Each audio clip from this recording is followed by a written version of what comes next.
ಕೊನೆಗೂ big boss 3ನೇ ಆವೃತ್ತಿಯ ಎಲಿಮಿನೇಷನ್ ಸಂಚಿಕೆ ಸುದೀಪ್ ಅವರ ಒಂದು ಹಾಡಿನಿಂದ ಆರಂಭಗೊಳ್ಳುತ್ತದೆ.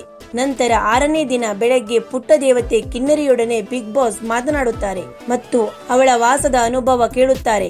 ಅವಳು ವಾಸ ಇಷ್ಟಪಟ್ಟಿರುವ ಬಗ್ಗೆ ತಿಳಿಸುತ್ತಾಳೆ. ನಂತರ ವಿಶೇಷವರವಾಗಿ ಶ್ರುತಿಯನ್ನು ಮುಂದಿನ ವಾರದ ಕ್ಯಾಪ್ಟನ್ ಆಗಿ ಮುಂದುವರಿಸುವಂತೆ ಹೇಳಿ ಬಿಗ್ ಬಾಸ್ ಮನೆ ನಿರ್ಗಮಿಸುತ್ತಾಳೆ. ನಂತರ ಸುನಾಮಿ ಕಿಟ್ಟಿ ಹಾಡು ಹೇಳಿ ಹುಚ್ಚ ವೆಂಕಟ್ ಅನ್ನು ಇರಿಟೇಟ್ ಮಾಡುತ್ತಾರೆ. ಹುಚ್ಚ ವೆಂಕಟ್ ಕಿಟ್ಟಿಯನ್ನು ಬೈದು ಆಚೆಗಟ್ಟುತ್ತಾರೆ. ನಂತರ ಸುದೀಪ್ ಲಿವಿಂಗ್ ಏರಿಯಾದಲ್ಲಿ ಇರುವ ಎಲ್ಲರೊಡನೆ ಮೊದಲನೇ ವಾರದ ಅನುಭವವನ್ನು ಕೇಳಿ ತಿಳಿದುಕೊಳ್ಳುತ್ತಾರೆ. ಸುದೀಪ್ ಜಯಶ್ರೀಗೆ ರೆಡಿಯಾಗಲು ಎಷ್ಟು ಸಮಯ ತಗೊಂಡ್ರಿ ಅಂತ ತಮಾಷೆ ಮಾಡುತ್ತಾರೆ. ಹುಚ್ಚ ವೆಂಕಟ್ ಮೊದಲನೇ ದಿನ ತಮ್ಮ ತಂದೆಯನ್ನು ಸ್ಟೇಜ್ ಮೇಲೆ ಕರೆದಿಲ್ಲ ಎಂದು ಸುದೀಪ್ಗೆ ಹೇಳಿ ಬೇಜಾರು ಮಾಡಿಕೊಳ್ಳುತ್ತಾರೆ.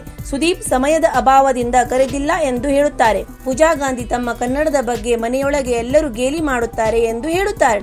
ರೆಹಮಾನ್ಗೆ ಸುದೀಪ್ ಒಂದು ತಂದೂರಿ ಚಿಕನ್ ಕೊಟ್ಟು ಇದನ್ನು ಬರೀ ಮೂಸಬೇಕು ತಿನ್ನಬಾರದು ಎಂದು ಹೇಳುತ್ತಾರೆ.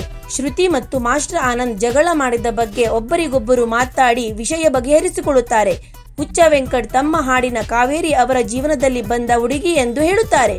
ಚಂದನ್ ಸೀರಿಯಲ್ ಮಾಡುವಾಗ ಕೃತಿಕಾ ಜೊತೆ ಜಗಳ ಆಡಿರುವ ಬಗ್ಗೆ ಹೇಳುತ್ತಾರೆ. ಅಂತಿಮವಾಗಿ ಎಲಿಮಿನೇಷನ್ ಗಳಿಗೆ ಬರುತ್ತದೆ. ಬಿಗ್ ಬಾಸ್ 3ನೇ ಆವೃತ್ತಿಯ ಮೊದಲ ಎಲಿಮಿನೇಷನ್ ಕೌಂಟ್ ಡೌನ್ ಸ್ಟಾರ್ಟ್ ಆಗುತ್ತದೆ. ಮೊದಲನೇದಾಗಿ ರವಿ ಸೇಫ್ ಆಗುತ್ತಾರೆ.